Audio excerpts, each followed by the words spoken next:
Halo semua, ini kelompok 25. Isinya Rayhan, Hanin, Meira, Lisa, dan Naila. Katanya sih mau kerja serius. Tapi entah kenapa baru mulai, udah.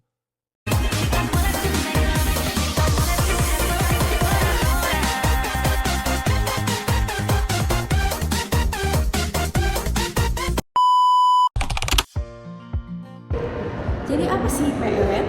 IPE atau Interprofessional Education adalah proses pembelajaran di mana mahasiswa dari dua atau lebih profesi kesehatan belajar bersama dari dan tentang sama lain untuk meningkatkan kemampuan berkolaborasi dan memberikan pelayanan kesehatan yang efektif.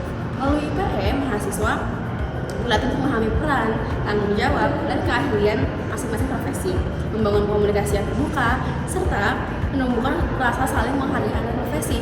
Tujuan akhirnya adalah menciptakan tenaga kesehatan yang mampu bekerja sama dalam interprofesional secara efisien untuk memberikan pelayanan yang terpusat pada pasien, keluarga, dan masyarakat secara berkelanjutan. Nilai IPE yang pertama yaitu kolaborasi dan juga kerjasama. Menghargai dan mendengarkan semua anggota tim dengan memberikan ruang kepada semua anggota untuk menyampaikan ide dan juga aspirasinya. Kemudian bekerja sama untuk mencapai tujuan pembelajaran yang sama dengan membangun kolaborasi interprofesi untuk memberikan pelayanan kesehatan yang profesional kepada masyarakat.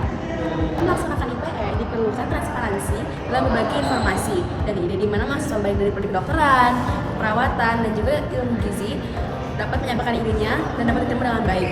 Tidak hanya itu, dengan menerapkan komunikasi yang terbuka dan transparan, dapat tercapai komunikasi dua arah yang efektif dan saling melibatkan pertukaran informasi yang aktif dan saling memahami. Komunikasi dua arah yang efektif dapat terwujud dengan memastikan setiap anggota dapat menyampaikan idenya, melibatkan feedback, dan menjaga sikap yang saling menghargai. Selanjutnya, kita akan membahas mengenai nilai salam hormat dan toleransi. Untuk mewujudkan kelompok CFHC IPE yang dinamis dan solid, kita perlu menghargai setiap perbedaan pendapat, latar belakang, serta cara pandang dari masing-masing anggota. Selain itu, menunjukkan rasa hormat antar satu sama lain juga sangat penting, terutama karena kita berasal dari berbagai program studi yang memiliki karakter dan keahlian yang berbeda-beda. Dengan saling menghargai dan menjaga sikap toleran, suasana kerjasama yang positif dan produktif dapat tercipta. Nilai IPE yang keempat adalah kesetaraan dan inklusivitas. Kesetaraan yang diperlukan bukan hanya kontribusi ataupun tanggung jawab masing-masing kelompok, melainkan dengan menghargai perbedaan kompetensi yang dimiliki dan memberikan ruang bagi tiap-tiap profesi sesuai keahliannya. Dalam menciptakan lingkungan yang kolaboratif, perlu ditekankan keterbukaan dan partisipasi aktif setiap prodi, mulai dari perencanaan, pelaksanaan, dan evaluasi. Nilai-nilai IPE yang terakhir adalah akuntabilitas. Ini dapat dijabarkan menjadi 3 hal. Yang pertama, setiap anggota bertanggung jawab atas peran dan tugas mereka masing-masing dalam suatu tugas atau proyek. Yang kedua, setiap anggota juga bertanggung jawab untuk bekerjasama dengan keluarga mitra dengan keilmuan mereka masing-masing. Nah, yang terakhir atau yang ketiga, itu adalah menjunjung kejujuran dalam menghadapi kesalahan dan belajar dari kesalahan itu sendiri. Oke, jadi yang pertama ada membangun hubungan awal atau rapport building. Ini bisa kita lakukan dengan cara menyapa dan memperkenalkan diri, serta memberikan tujuan yang jelas tentunya dengan sopan dan ramah ya. Dan juga yang kedua adalah menggunakan bahasa yang mudah dipahami dan sesuai dengan budaya setempat. Dalam konteks Yogyakarta ini, kita harus berbicara dengan halus dan tidak langsung menyalahkan.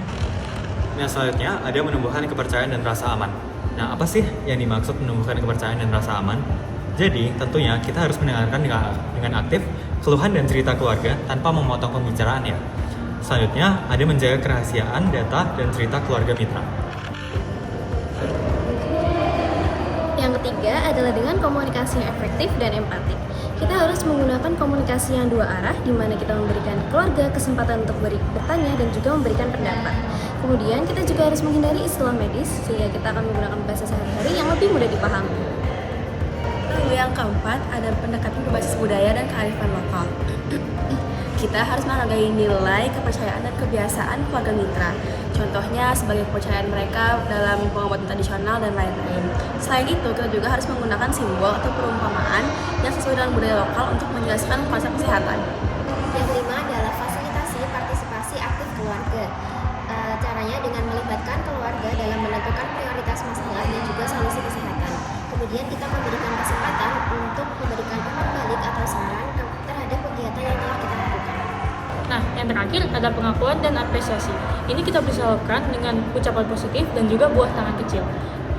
Kita juga bisa melakukannya dengan mengabarkan bahwa partisipasi keluarga itu berkontribusi besar pada keberhasilan program kesehatan yang sedang kita lakukan. Poin berikutnya yaitu peran masing-masing profesi dengan keluarga mitra. Yang pertama yaitu gizi kesehatan. Sebagai ahli gizi, kami mendampingi keluarga dalam merancang diet yang seimbang sesuai dengan kebutuhan anggota keluarga yang mencakup usia, aktivitas, status gizi, dan juga berdasarkan data antropometri. Kemudian kami memberikan edukasi nutrisi untuk meningkatkan awareness terhadap pentingnya gizi seimbang, pencegahan penyakit, dan juga pemilihan bahan makanan yang terjangkau yang mendukung. Kemudian kita memberikan dukungan nutrisi khusus untuk kondisi medis tertentu, kemudian mengatur pola makan sesuai dengan penyakit yang diderita oleh anggota keluarga untuk membantu pemulihan dan juga mencegah terjadinya komplikasi. Yang kedua itu peran prodi kedokteran. Peran prodi kedokteran sendiri adalah meningkatkan kesehatan masyarakat desa yang tidak dapat dilakukan dengan pendekatan pelayanan secara kuratif saja, tetapi perlu pendekatan yang promotif, preventif, edukatif, dan kolaboratif.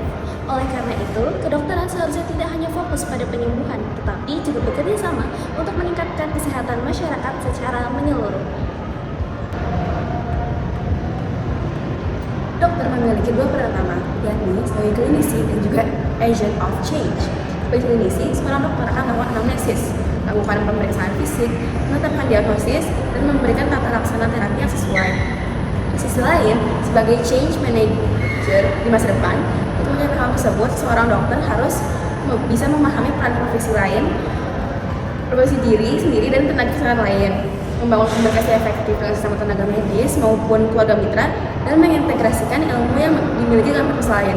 Hal ini penting karena di masa depan, dokter tidak hanya menyembuhkan penyakit, tapi juga mendampingi pasien untuk mengubah gaya hidup, mendampingi pasien untuk adaptasi dengan penyakit yang dimiliki, atau membantu pasien dalam menghadapi pahit manisnya kenyataan hidup ini. Oke, kita masuk ke tahapan terakhir yaitu peran perawat dalam IPN. Ini ada 3 ya guys. Yang pertama itu adalah melakukan pendekatan dan pengkajian mendalam akan masalah kesehatan keluarga mitra melalui komunikasi terapeutik. Nah, harapannya keluarga mitra itu akan merasa lebih nyaman dan terbuka dengan kita saat mengkomunikasikan masalah kesehatannya. Yang kedua, itu adalah mengedukasi keluarga mitra akan pola hidup sehat serta langkah-langkah kecil yang dapat diambil untuk menjaga kesehatan keluarganya.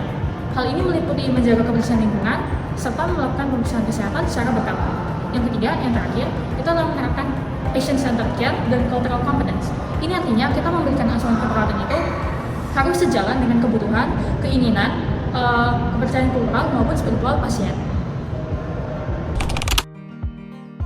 Dalam pelaksanaan IPE atau Interprofessional Education, kolaborasi antar profesi menjadi kunci untuk mewujudkan pelayanan kesehatan yang menyeluruh. Nilai dasar seperti kerjasama, komunikasi terbuka, saling menghargai, kesetaraan, dan akuntabilitas perlu diterapkan agar tim dapat bekerja secara efektif. Setiap profesi memiliki peran penting. Sebagai klinisi dan agen perubahan, Perawat sebagai pendamping dan edukator kesehatan keluarga, Ahli gizi sebagai pemberi edukasi dan pendampingan nutrisi seimbang. Dengan komunikasi yang terbuka dan saling menghormati, kolaborasi lintas profesi dapat menciptakan pelayanan yang lebih efektif, inklusif, dan berorientasi pada kebutuhan keluarga mitra. dadah.